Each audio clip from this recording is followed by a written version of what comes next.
Hi everybody, my name is Eli. I'm Jason. I'm Jaden. We're the Yahoo and the Torah YouTube channel. And it is a first day on our Creator's calendar, and then lots of people are going now to church. And interesting, it was a comment from a guy, and he says, "Are you sure?" Something like this. I'll paraphrase it.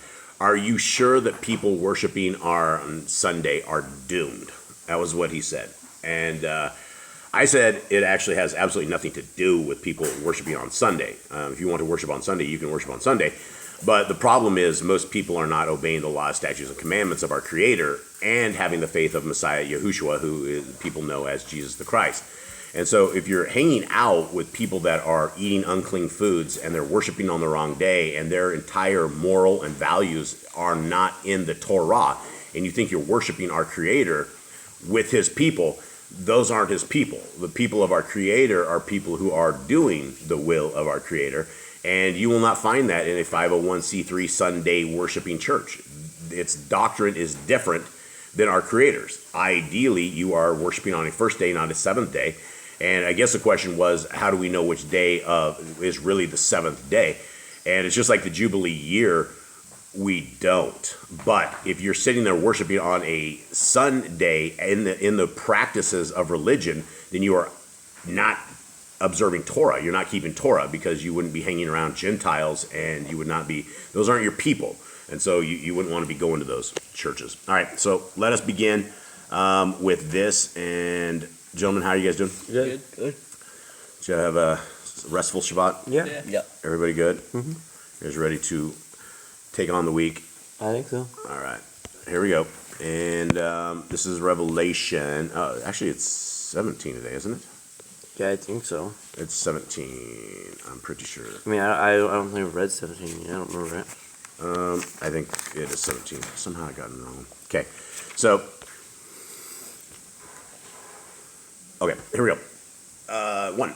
And one of the 7 messengers who had the 7 bowls came and spoke with me, saying to me, "Come, I shall show you the judgment of the great whore sitting on many waters, with whom the sovereigns of the earth committed whoring, and the inhabitants of the earth were made drunk with the wine of her whoring." Now, there's a tremendous amount of speculation, and I'm not even going to get into the speculation on this entire thing because there's too many people. Everybody, and you know, Brother Glenn has his thoughts on this. Richard B. has his thoughts on this. Everybody you will talk to will have speculation and thoughts on who is what and what is what. And I don't know. It's always kind of dangerous to do that. It's more dangerous, I guess, for me to like come across with speculation that I don't know is right. But we don't know who that is. A lot of people say it's the Catholic Church. And, you know, there's definitely a lot of finger pointing that could be at the Catholic Church. But let's continue on. "And he carried me away in the Ruach into the wilderness. And they saw a woman sitting on a scarlet beast, covered with the names of blasphemy, having 7 heads and 10 horns." Now we've seen We saw him come out of the ocean, right? Yeah, now we have a woman sitting on this thing. This. You know, we know he's red now. Now we know he's red. Yeah, and like a red dragon, I suppose. "And the woman was dressed in purple and scarlet, and adorned with gold and precious stones and pearls, holding in her hand a golden cup filled with abominations and the filthiness of her whoring. And upon her forehead a name written, a secret, Babel the Great, the mother of the whores and the abominations of the earth."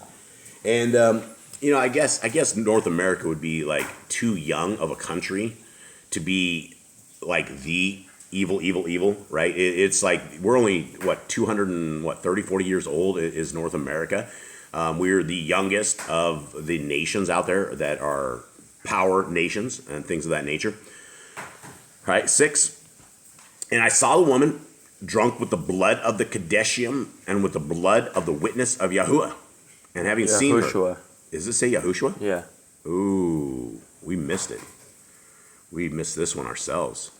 Ooh, Eli, that was us. That was us. That's you, 'cause you're proofreading That was me proofreading. Okay, so I got to fix that one. Revelation. I guess it's a good thing we're reading this, huh?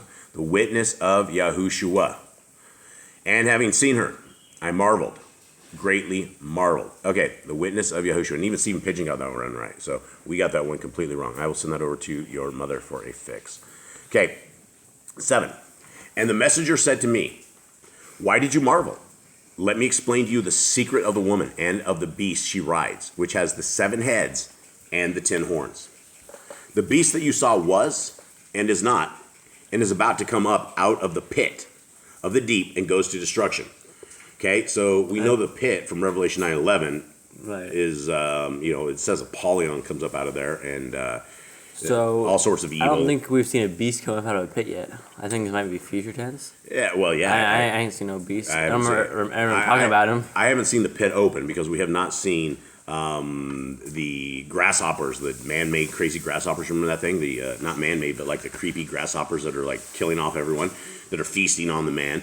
And we haven't seen a beast come up out of the pit or anything yet. So, I mean, this is definitely some sort of future tense.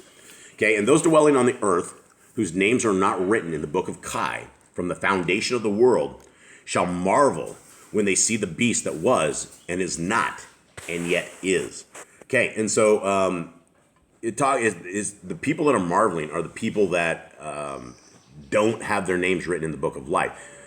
Why would they marvel? And why wouldn't the people, if we saw something like this, I think I'd be in marvel. Because they don't have salvation. They know they're doomed and this thing's going to come get them. Yahuwah's not going to protect them from this thing. Yeah, well, when you marvel, though, you're like, you're kind of in awe. You're like, wow, you're thinking about this thing. It's just, it's perplexing to you. And I'm just it's interesting that the people who are doomed, essentially, they marvel when they see the beast that was and is not and yet is. And so this is crazy times that that are going to be coming up on the world for sure. Okay, here's the mind having wisdom. The 7 heads are 7 mountains on which the woman sits. And people will say, well, the Vatican, there's 7 mountains there. Everybody, in fact, people will say North America has the 7 mountains around Washington D.C. There's so much speculation on this. I'm not going to go into it. Okay, 10. And there are 7 sovereigns, 5 have fallen, and 1 is, and the other has not yet come. And when he comes, he has to remain a little while. And the beast that was and is not is himself also the 8th, and is of the 7, and goes to destruction. And the 10 horns which you saw are 10 sovereigns, who have not yet received a reign, but receive authority as sovereigns with the beast for 1 hour. So a lot of this, all these sovereigns have probably come and gone, a tremendous amount of them, because we're 2,000 plus years after this. Yochanan was sitting here on Patmos writing this up, so a lot of this is come and gone. And again, it's going to be speculation. You will have people that will study for years and years and years and come up with their thoughts on this stuff. And I don't know. I don't know if I agree with a tremendous amount of it. Okay, 13. They have one mind, and they shall give their power and authority to the beast. They shall fight with the Lamb, and the Lamb shall overcome them, for he is Adon of masters and sovereign of sovereigns. And those with him are called and chosen and trustworthy. And he said to me, the waters which you saw where the horse sits are peoples and crowds and nations and tongues. Okay? So it says the people with the waters which you saw where the horse sits are peoples, crowds, nations. So essentially we're talking about an entire civilization, so right? This is like people. It's basically another metaphor. This dragon, the oceanary thing. Yeah, and it's. So he sees the waters, but where it's talking about peoples, crowds, nations, and tongues. So it's talking about everybody. Tongues. We're talking about every language. We're talking about nations with an S. So it was talking about every nation. Okay. 16. And the 10 horns which you saw on the beast, these shall hate the whore, and lay her waste in naked, and eat her flesh, and burn her with fire. Thoughts? I thought they were her friends, but I guess not. Yeah. I don't know. I don't know what that is. And again, I'm sure everybody and their dog has speculation, but until we see this come to pass, it's all going to be probably off. Okay, 17. For Elohim gave it into their hearts to do his mind, to be of one mind, and to give their reign to the beast, until the words of Elohim shall be accomplished. And the woman whom you saw is the great city, having sovereignty over the sovereigns of the earth. Okay?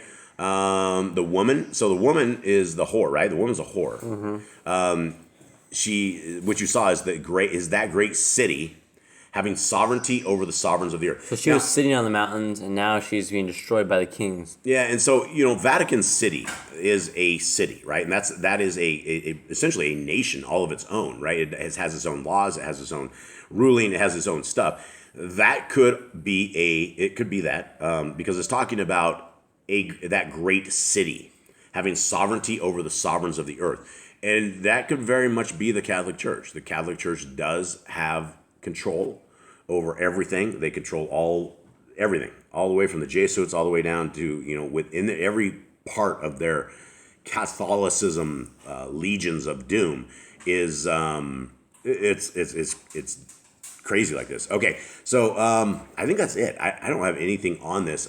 We got something out of this, right? We got the beast or we got the waters are, the peoples.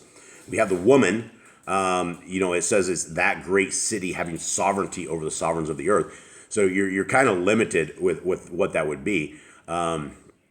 I would say it's either Washington D.C. or the Catholic Church. The woman has power over all these kings, and then all of a sudden they all turn on her. Yeah, and that's the thing is that's the crazy thing about North America it's literally the hammer of the entire world. There's no other military might worldwide that has anything comparison to the might of the U.S. military. And maybe China. I don't know if anyone actually knows what China's military looks like anymore. They have a lot of people. But for the most part, the hammer of the entire world has been the United States of America. And so whatever happens in Washington, D.C. is what they roll throughout the world. And again, the United States is pretty young for all of this kind of stuff. So I think it's more... And Brother Glenn will say Mystery Babylon is not the United States of America. And I don't know. I still have a lot of stuff I got to read on his stuff. I don't know. It seems to me that if it's not the whore, it's like the sister of the whore for sure. And, and without a shadow of a doubt, the United States has done damage that is unrepairable across the world. Far more from a militaristic might than I think the Catholic Church. But at the same time, the Catholic Church has been responsible for many, many wars, many, many great evils and things of that nature. So I don't know. It's a toss-up of who we're talking about here. And I hope this does something for somebody. Again, we're not teachers. We're not people that have studied this. We're simply reading this. And we're probably reading it more because we're trying to proofread this, in which we actually caught this error, which is exactly what we're after. So hope you guys have a wonderful week, wonderful day. We love you guys very, very much. Take care and much love. All right. Shalom.